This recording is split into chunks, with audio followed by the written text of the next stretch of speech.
He said it loud enough for the whole room to hear. She said nothing. She didn't need to.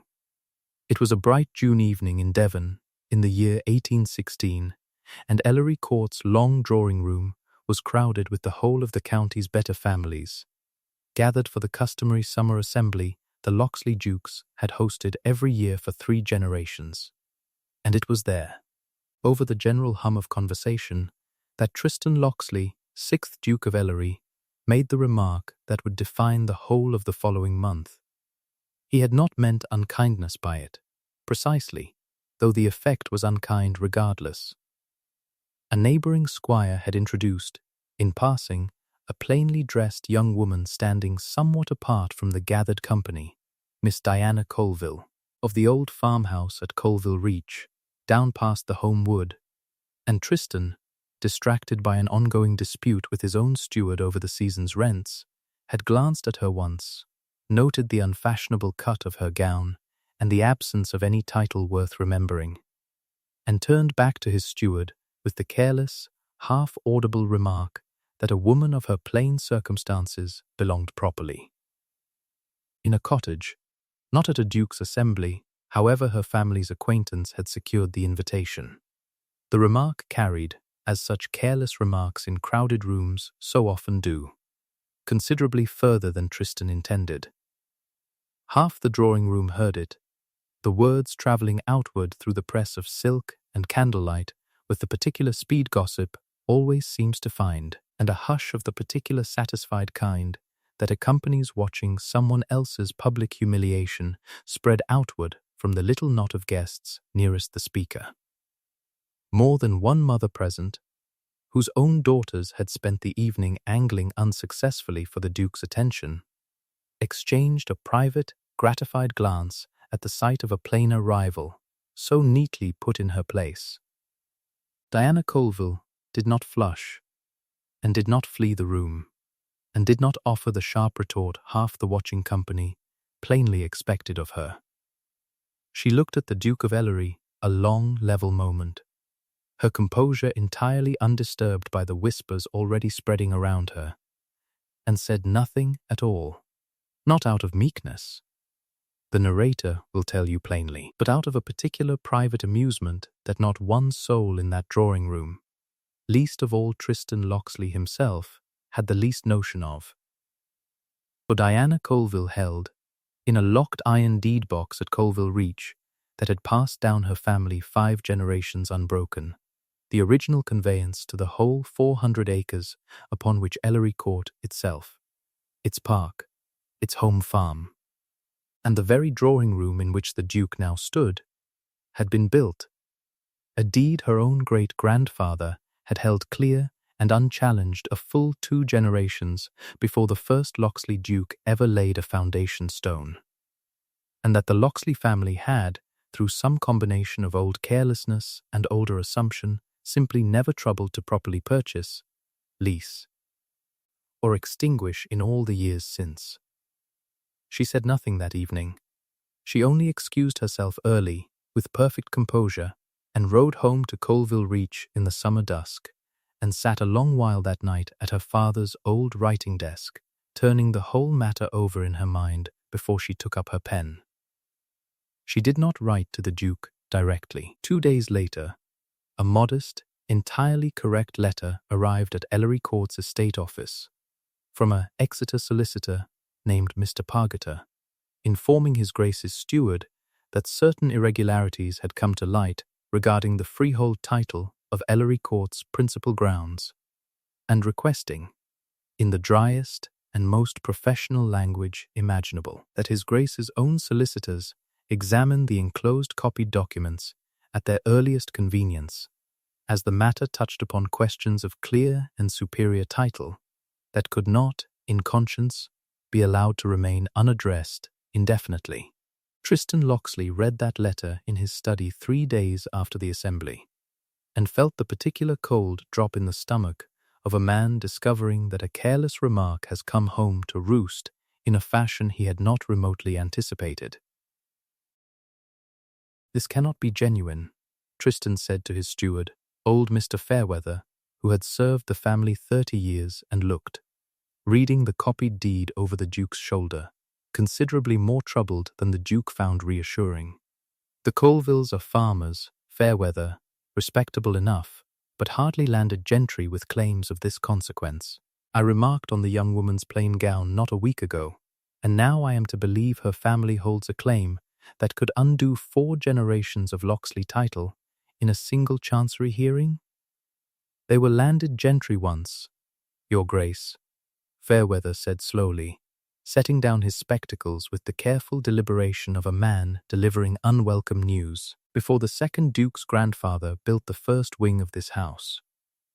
I confess I had heard old stories of some irregularity in the original purchase, passed down among the estate's older tenants over the years, but I never troubled to examine the particulars myself, believing the matter long settled, and not wishing to trouble Your Grace's father with an old wives' tale. He set the copied deed down with visible unease. If this document is genuine, Your Grace, and the seal and the witnessing both appear entirely proper to my eye, then Ellery Court has stood these 80 years on ground the Locksley family never lawfully purchased at all.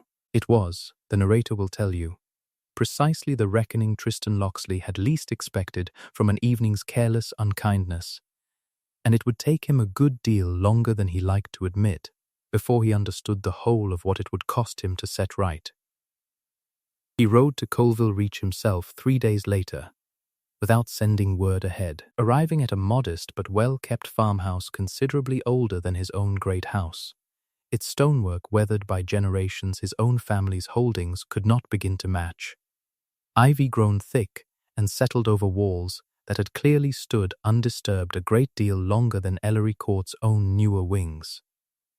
And found Diana Colville in her own kitchen garden, sleeves rolled to the elbow, working the summer's herbs with the same unhurried competence she had shown standing silent in his drawing-room a week before. You might have told me plainly, at my own assembly, precisely what my remark had trodden on, Tristan said, without preamble, standing at the garden gate with his hat in his hand. I might have, Diana agreed, not pausing in her work. I find, Your Grace, that a man who announces a woman belongs in a cottage in front of half the county rarely listens well to correction offered in the same breath as the insult. I judged it more instructive to let the solicitor's letter make the correction instead, in its own time, once the sting of the remark had settled enough for you to hear the substance of it properly. Tristan Locksley stood at that garden gate and felt, for the first time in longer than he could easily recall, the particular discomfort of being entirely, fairly outmaneuvered. He had ridden over that morning rehearsing, the whole way, a firm and dignified speech about the impropriety of a farmer's daughter presuming to threaten a duke's title through legal maneuvering rather than plain conversation, and had found, standing at her garden gate with her steady, unhurried gaze fixed on him, that every word of the rehearsed speech had gone entirely out of his head. You have made your point rather thoroughly, Miss Colville, he said instead, considerably more humbly than he had intended. I have come to ask what you intend to do with it. I have not yet decided, Diana said, and set down her trowel at last, and looked at him directly for the first time since his arrival. That is rather the difficulty you have put yourself in, Your Grace.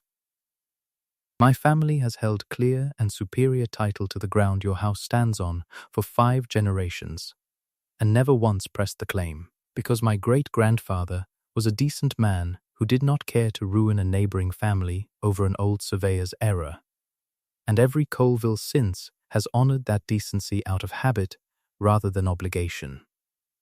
I could press the claim now, if I chose. I could see Ellery Court's title clouded in chancery for a decade, and your family's credit ruined along with it, and I would very likely win, given time and patience enough. Or I could simply let the matter lie, as my family always has, and watch you go on believing yourself entitled to remarks about cottages and plain gowns without ever once learning what you nearly threw away with your own carelessness. She held his gaze. I have not decided which mercy, if either, you have earned, your grace. I find that is rather the whole point of holding the deed, rather than the man holding it." She turned back to her herbs, unhurried, leaving him standing at the gate with considerably more to think about than he had arrived carrying. "You may call again, if you wish, once you have had leisure to consider what a cottage dweller's family has been quietly enduring on your account these 80 years. I find I am curious whether a duke troubles himself to learn such history properly, or merely to settle it as quickly as his pride allows." Before the summer's long evenings shortened toward autumn, there was a fortnight of careful, wary correspondence between Ellery Court and Colville Reach, in which a duke learned, a great deal more slowly than his own pride found comfortable, exactly how much he did not know about the ground beneath his own house. If a story of a careless remark, finally, thoroughly answered, is the kind that keeps you listening, stay. What Diana Colville chose to do with her inheritance changed the whole shape of two families' futures. Tristan returned to Colville Reach more than once in the weeks that followed, ostensibly to discuss the legal particulars with Mr. Pargeter present, and found himself with each visit considerably more interested in the woman holding the deed than in the deed itself. Diana showed him, on his third visit, the ancient boundary oak that marked the true edge of her family's original holding. A vast, gnarled tree at the western edge of what was now Ellery Court's own park, her great-grandfather's initials still faintly visible carved into its trunk beneath 80 years of weathering. He planted a hedge along this line the year he took possession, Diana said, resting her hand against the old bark. Though the hedge is long gone now, swallowed into your park's plantings. The tree is the only marker left of where the true boundary always stood. I used to come here as a girl and press my own hand over his initials, and my father told me the story of the deed so many times I could recite it before I properly understood what it meant. She traced the weathered carving with 2 fingers, the gesture plainly a familiar one, worn smooth by years of repetition. He told me once that a man who will not fight for a thing he is owed is not always a weak man, your grace. Sometimes he is simply a man who has decided the fight is not worth what it would cost the people on the other side of it.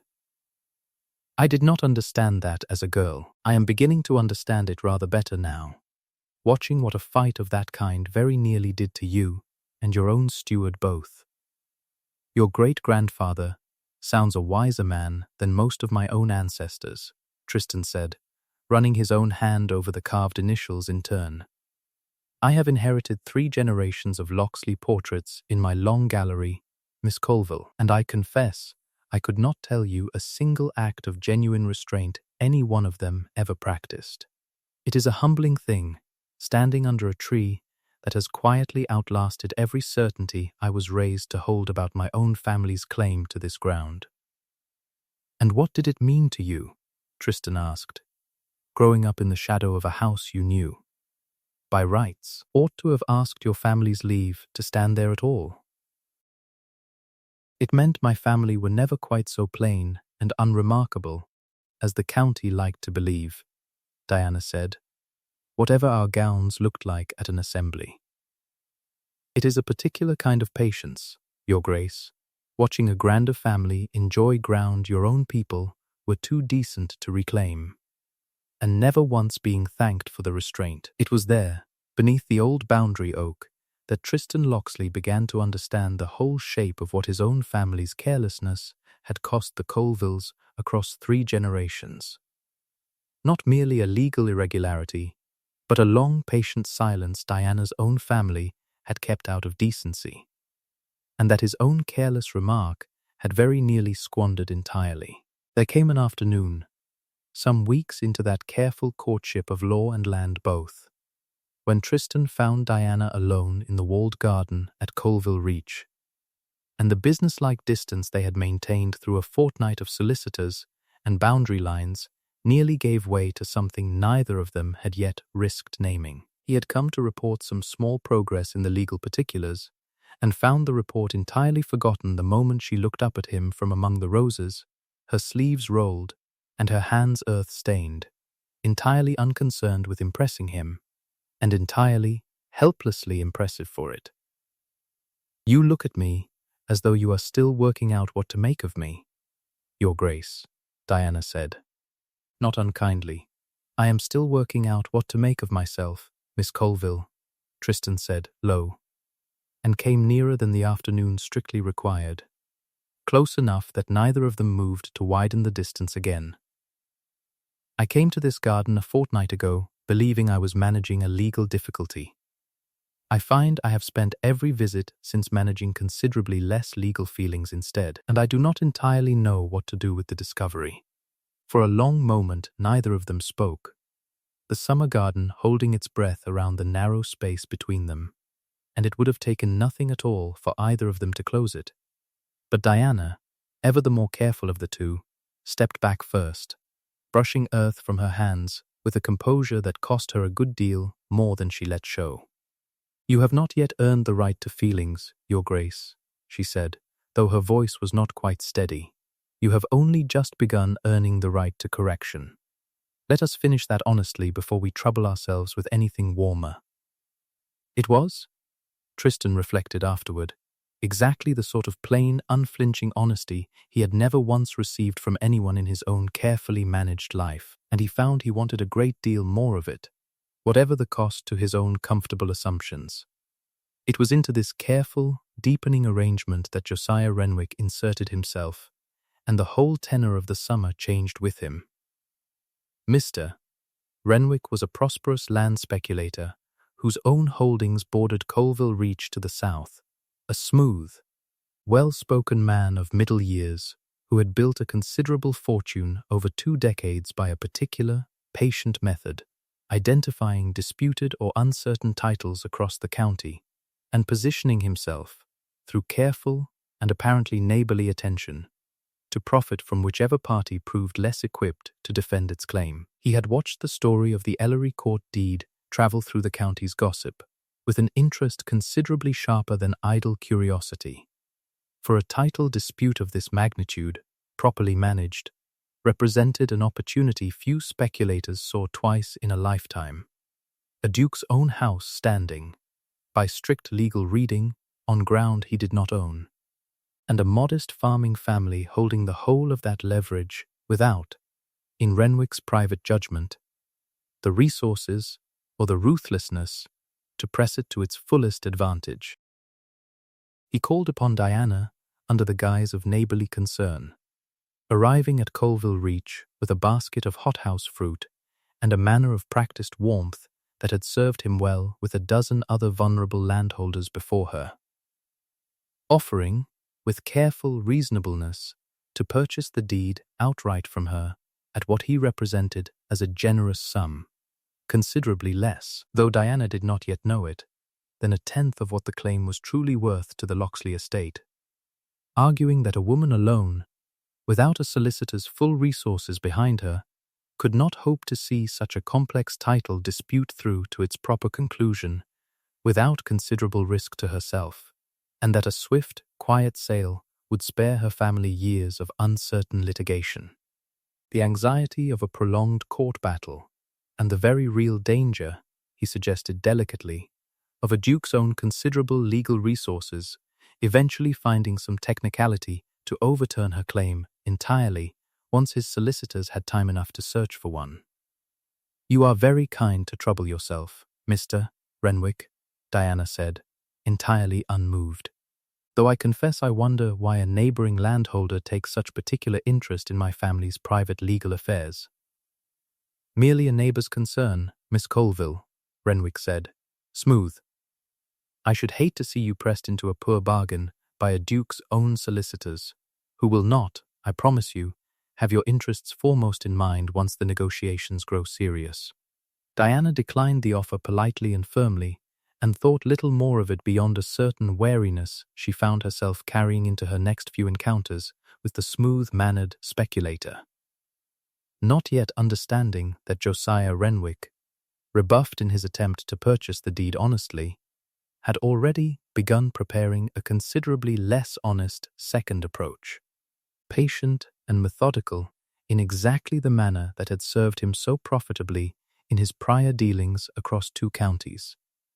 It came 3 weeks later in the form of a forged purchase agreement Renwick presented to the county court, bearing what appeared to be Diana's own signature, dated some months prior, purporting to convey the disputed deed to himself outright for a modest sum. A document calculated, Renwick judged correctly, to arrive at precisely the moment when a swift resolution would tempt an exhausted litigation-weary Duke into simply accepting the speculator's claim rather than prolong an already costly dispute, leaving Renwick free to extract from the Locksley estate whatever price his manufactured ownership could command. The timing was no accident.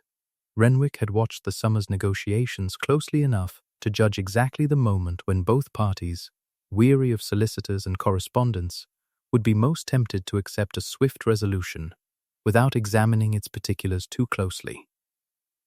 Diana Colville, presented with the forged document by an alarmed Mr. Pargeter, recognized the fraud at once, for the signature, though a competent forgery, used her full Christian name in a manner she had never once signed a legal document in her life, always preferring, as her father had taught her, the shorter form her family had used for 5 generations of deeds, precisely to guard against exactly this kind of imitation. He has forged this carefully, but not carefully enough, Diana said, examining the document with the same unhurried attention she brought to every crisis, turning it toward the window light to study the ink more closely. My family has signed every deed for 5 generations D. Colville, never Diana Colville in full, precisely because a shorter signature is a harder thing to copy convincingly from a handful of casual letters. Mr. Renwick has clearly seen my hand on some social correspondence and never once seen an actual legal document, or he would have known the difference. She set the paper down, calm despite the gravity of what it represented. He has also dated it 3 months prior, Mr. Pargeter, to a week I can prove, by my own household accounts and the testimony of my own cook, that I was confined to bed with a fever and signed nothing at all. A forger who does not trouble to check his victim's whereabouts on the date he invents is a careless forger indeed. Mr. Pargeter, visibly relieved to find his client so thoroughly equal to the crisis, gathered the document and Diana's own careful notes with a new confidence in the case's outcome. I confess, Miss Colville, I have represented a great many clients in my career who would have simply panicked at the sight of their own forged signature. You have found, in a quarter hour, 2 separate proofs my own clerk spent a full day failing to identify. I have spent a great many years learning to notice exactly the sort of small detail a careless man overlooks. Mr. Pargeter, Diana said, it is, I find, a considerably more useful education than anything a finishing school would have taught me. It was Diana herself, rather than the Duke's own solicitors, who unravelled the whole of Renwick's scheme, tracing through the county's land registry, with old Mr. Pargeter's patient assistance, the pattern of his prior attempts to acquire disputed or uncertain titles from vulnerable landholders across 2 counties, 3 separate instances, once she had gathered them together, in which a Renwick purchase had followed hard upon a manufactured dispute or a conveniently timed forgery. A history of exactly this leverage that, once laid before the county magistrate alongside the forged signatures telling error, ended Josiah Renwick's standing, and his liberty both within the month. The magistrate's hearing itself drew a considerable crowd, for the whole county had followed the summer's dispute with an avidity no ordinary assize could match, and it was before that full public gallery, the same assembled gentry who had watched Diana Colville dismissed as unworthy of a duke's notice only months before, that Tristan Locksley rose, unbidden, once Renwick's fraud had been fully laid bare, and addressed the room directly rather than leave the matter to his own solicitor's dry summation. "I owe this county an apology it has been waiting some months to hear," Tristan said, his voice carrying easily through the hushed courtroom. "I stood in my own drawing room this past June and remarked, carelessly and unforgivably, that the woman standing before you today belonged in a cottage rather than at my table. I have spent every week since discovering exactly how mistaken that remark was. Not merely because Miss Colville holds superior legal title to the very ground my house stands upon, though she does, but because she has, in the course of defending that claim, displayed a clarity of judgment, a patience, and an honesty that not one gentleman of rank in this room, myself very much included, managed to match when it counted most. I said she belonged in a cottage. I find, having watched her dismantle a practiced fraud that fooled my own expensive London solicitors entirely, that I was the one who did not yet know where he belonged." He turned to face her directly, in front of the whole watching gallery. "I would be obliged, Miss Colville, if you would permit me to spend considerably more time in your company than the law strictly requires of either of us." The gallery, which had gathered that day for a fraud trial and found itself instead witness to a duke's public reckoning with his own pride, erupted into a startled, delighted murmur that would carry the story through every drawing room in Devon before the week was out. For a county that had once relished watching Diana Colville dismissed now relished, with equal appetite, watching the very man who had dismissed her stand up in open court and admit, plainly, exactly how wrong he had been. Tristan Locksley, watching Diana absorb the whole unexpected turn with the same steady composure she brought to every crisis, understood, in that moment, precisely what kind of woman he had spent a summer slowly falling in love with. And understood, too, that the county's good opinion, however satisfying to finally win, mattered to him a great deal, less than whatever answer she chose to give him. Now, in front of everyone or in private, whichever she preferred. "You have just done for my family's title what a small army of London solicitors could not manage in a fortnight of trying," Tristan said, once the magistrate's business was concluded, and the two of them stood alone at last in the late summer light outside the courthouse. "I have done it for my own family's title, Your Grace," Diana said, "which happens, at present, to be considerably entangled with yours. I did not do it for you." "No," Tristan agreed, "but I find I would like you to consider doing the next part for me regardless." He took her hand, careful, in front of the dispersing crowd of county onlookers who had gathered to watch the fraud exposed. "I came to Colville Reach 3 months ago, believing I was managing a legal embarrassment.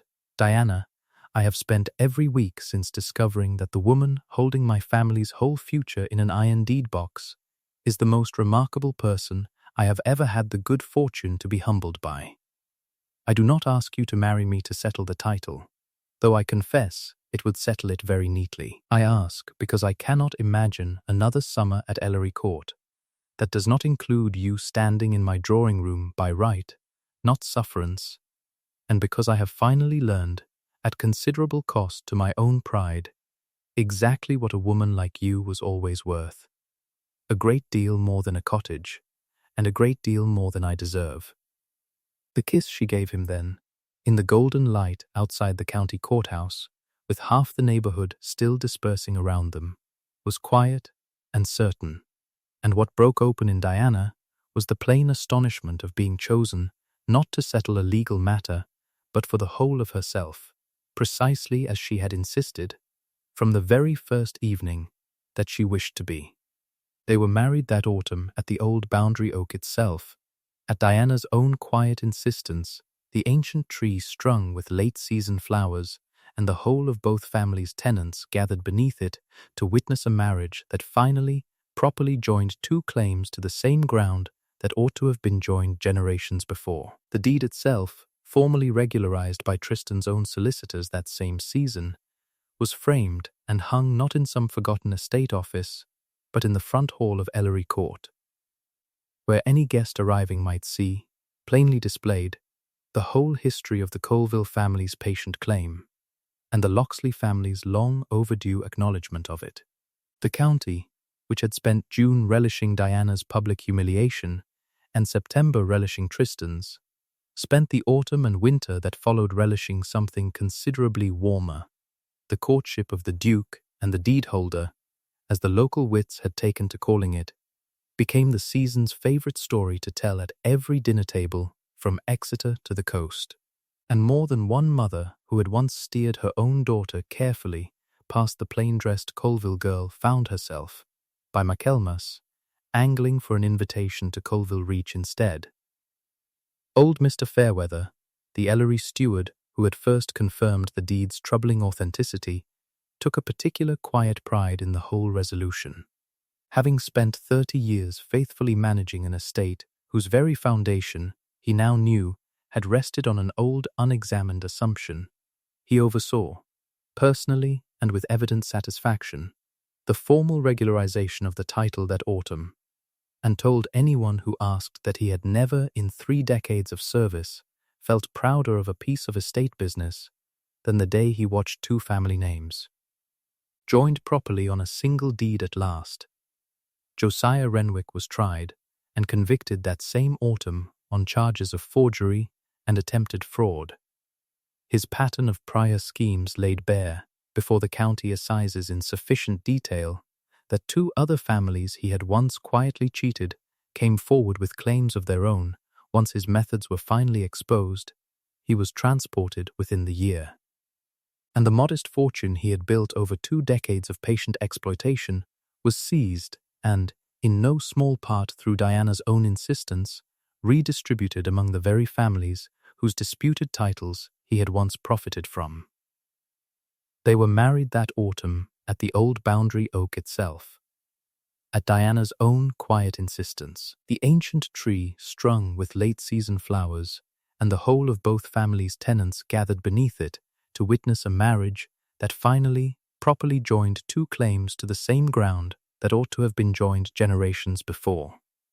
The deed itself, formally regularized by Tristan's own solicitors that same season, was framed and hung not in some forgotten estate office, but in the front hall of Ellery Court, where any guest arriving might see, plainly displayed, the whole history of the Colville family's patient claim, and the Locksley family's long overdue acknowledgement of it. Diana kept the old iron deed box on her own writing desk at Ellery Court ever after, and told her own children, in time, the whole story of the great-grandfather who had planted a hedge along a boundary line rather than press a claim that would have ruined a neighboring family, and of the summer, generations later, when a careless remark at a ball had finally brought that old patient decency, the recognition it had waited 80 years to receive. Their eldest son, taught from boyhood to press his own small hand over the weathered carving the way his mother once had as a girl, grew up understanding, long before he was old enough to inherit either name, that a family's truest worth was never measured by the grandness of its house, but by the patience and honesty it was willing to practice while waiting, sometimes for generations, to be properly seen. The Boundary Oak still stood at the edge of Ellery Court's park long after, its old carved initials tended and preserved, rather than left to weather away entirely. A living marker of exactly where one family's quiet dignity had finally met another family's overdue humility, and grown, against all the county's early expectations, into something neither had ever quite managed alone. Tristan, for his part, never again in his life remarked carelessly on where a person did or did not belong, having learned, at no small cost to his own pride, that the ground beneath even a duke's most confident assumptions could shift entirely the moment someone troubled to examine the deed.